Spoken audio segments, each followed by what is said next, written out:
शकुनी की मृत्यु के बाद महाभारत में उसके पासों का क्या हुआ, जिस पासों ने इतना बड़ा विनाश करवाया था, राजनीतिक के उस चरम सीमा पर पहुंचा था। कुरुक्षेत्र की रणभूमि अब शांत हो चली थी, युद्ध की धुन बैठ चुकी थी, लेकिन कुछ साजिशें अब भी थी जो राख में दबी चिंगारी बनकर अब भी जल रही थी। वह व्यक्ति जो पांडवों के विनाश की कसम खाकर हस्तिनापुर आया था, जिसकी चालों में सांप सी खिसकार थी और जिसकी आंखों में ममता नहीं केवल प्रतिशोध जलता था, वही शकुनी गंधार नरेश की बात कर रहे हैं।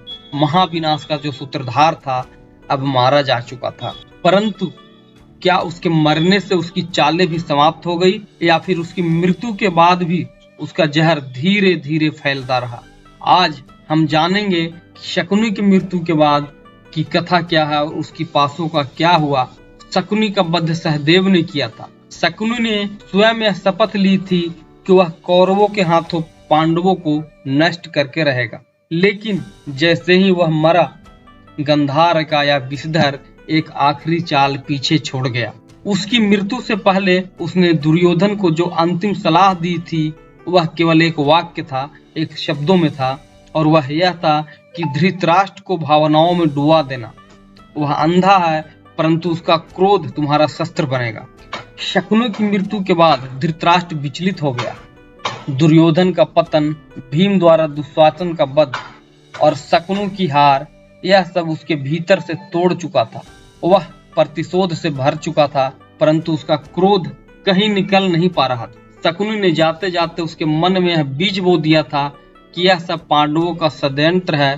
धृतराष्ट्र के हृदय में एक बार फिर अंधकार ने स्थान लिया, और यही वह क्षण था जब विदुर को एक बार फिर हस्तिनापुर छोड़ना पड़ा। शकुनी की मृत्यु के बाद पांडवों ने गंधार को शत्रु राष्ट्र घोषित कर दिया, परंतु भीष्म और विदुर के विचार से गंधार का पूरा दोष शकुनी पर नहीं था। परंतु क्या गंधार ने अपने राजा को रोकने की कोई कोशिश की थी? नहीं। इसलिए युधिष्ठिर ने गंधार को संदेश भेजा, यदि तुम्हारा राज्य न्याय चाहता है तो शकुनी की अंतिम चालों को उजागर करो, वरना तुम्हें इतिहास षड्यंत्रकारियों की भूमिका में और भूमि में के नाम से जाना जाएगा। गंधार की प्रजा रो पड़ी। वे तो शकुनी को राजा नायक नहीं मानते, वह विनाशक मानते थे और वो देशद्रोही के तौर पर भी देखते। शकुनी के अंत के बाद सहदेव को एक गुप्त पुस्तक भी प्राप्त हुई, जो युद्ध के दौरान उसकी युद्ध की मैदान में शकुनी के छाती से गिर पड़ी थी, चिपका हुआ था। इस ग्रंथ में लिखे थे षड्यंत्र सूत्र थे।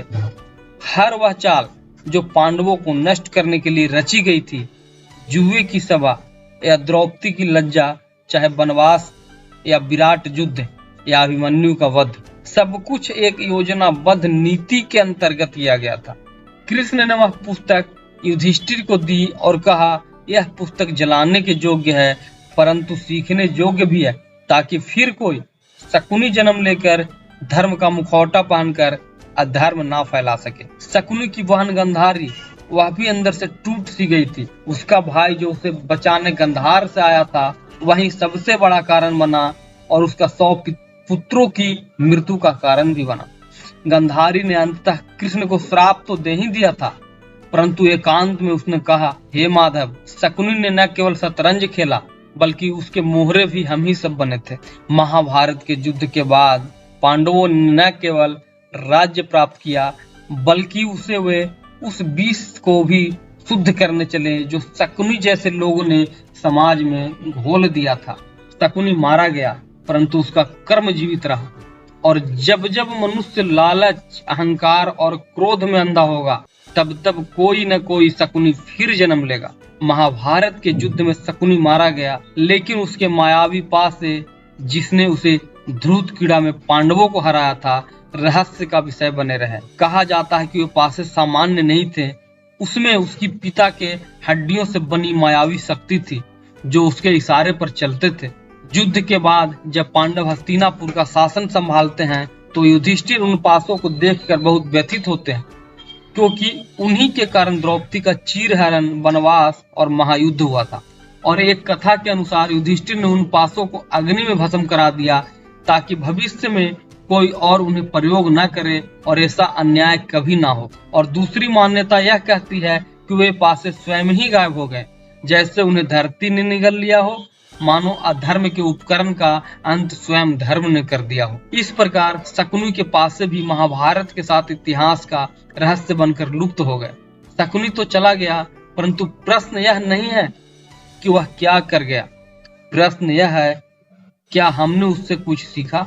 क्या हमने जाना कि छल, कपट और द्वेष से यदि कोई साम्राज्य बना भी ले तो वो एक दिन कुरुक्षेत्र में राख हो जाएगा।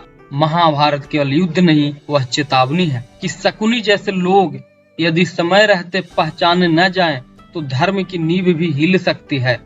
शकुनी के पासे की यह कथा हमें यह सिखाती है कि कोई भी छल, कपट और अधर्म अंततः अंत में मिट जाता है, लेकिन उसकी स्मृति और उसके कर्मों की गूंज जुगों जुगों तक लोगों को चेतावनी देती रहती है। अगर हम अपने जीवन में धर्म, न्याय और सत्य के मार्ग पर चले तो हम न केवल स्वयं को बचा सकते हैं, बल्कि आने वाले युगों के लिए यह प्रेरणा का एक स्रोत बन सकता है।